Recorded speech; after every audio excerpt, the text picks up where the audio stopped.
The message of the music is the focus of Berklee professor William Banfield. A composer, musician, director, and author, Banfield is determined to connect young people to the social and political power of music.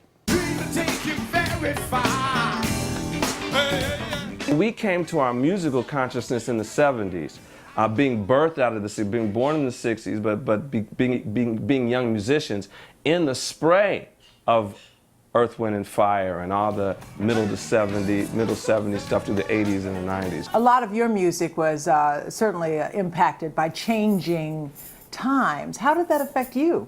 Well, you know, I think about that a lot, and particularly in how music functions differently today in some ways. Because the music was connected to the social times. It was connected to social activism. It was connected to identity. You know, say it loud, I'm black and I'm proud. The artists and our politicians are doing that, we have a better society, basically. Now you teach young people, totally different generation.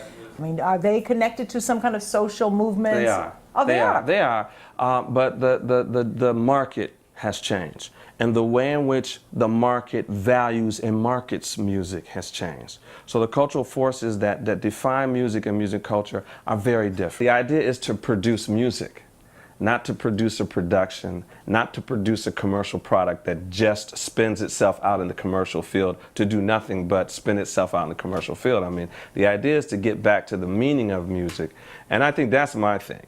So let's talk about your music. As an artist, you look like a person who's evolved. Is that fair to say? Oh, absolutely. I think we all as artists evolve. I think right now my work as a composer is really, I'm working on a really big piece, which is with Sweet Honey in the Rock, which is an incredible group. They're a historic group, but here they're in a new phase of their development, and they're reaching out, and they're very vocal oriented. So I'm now writing a symphony for Sweet Honey in the Rock, and a couple of the major symphonies in the country now are co-commissioning this. Coming out of the opera stuff and the jazz and the symphonic stuff allows me to pull all these notes and experiences together. I think that's the very exciting thing about the composition aspect of what I do. Is being a composer means I have to take all these ideas and all these emotions and all these experiences and try to translate them into a way that speaks about human experience. And I think that's very exciting. Bill Banfield is amazing, and he'll be back later to play for us in Sunday Presents. What